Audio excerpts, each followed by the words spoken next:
তো বন্ধুসকল আপোনালোকৰ ওচৰত মই আহিছোঁ বিশেষ কাৰণত আপোনালোকে ভিডিঅ'টো স্ক্ৰিপ্ট নকৰিব আপোনালোকে কথাটো আৰু আগে শুনি লিওক তাৰপৰে স্ক্ৰিপ্ট কৰি দিব আপোনালোকে তো মই আহিছোঁ আমাৰ গাঁৱৰ ল'ৰা এজন হয় ইয়াৰ মানে বহুত ডাঙৰ বেমাৰ হৈছে ডায়াবেটিছ হৈছে আৰু কিবা বেমাৰ হৈছে তো এতিয়া চলিটো আছে আমাৰ জিএমচিত আছে ভাঙাঘৰ বুলি কয় তাতে আছে তো ডক্টৰে আজি 4 দিনে হ'ল মেডিকেলত আছে তো এতিয়া বহুত টকাৰ দৰকাৰ হৈছে মানে ডক্টৰে কৈছে 4 লাখ টকা লাগিব তেতিয়া চলিটো সুস্থ হ'ব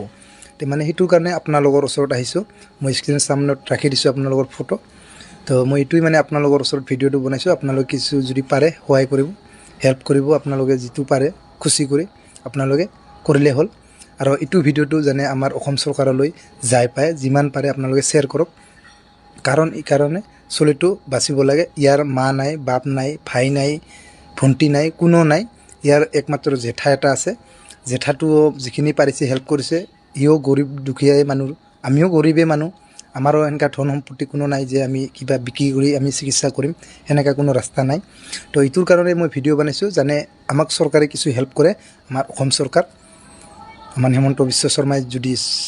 চিকিৎসা কৰে আমাৰ মানে চলিটো সুস্থ হ'লৈ আমাৰ লগতো ইমান পইচা নাই তো ডক্টৰে কৈছে 4 লাখ টকা লাগিব তো আপোনালোকে যদি পাৰে এটু ভিডিঅ' আমাৰ অসম চৰকাৰলৈ পৌঁছাই দে আমাৰ অলপ হেল্প কৰে আমাৰ অসম চৰকাৰে এতিয়া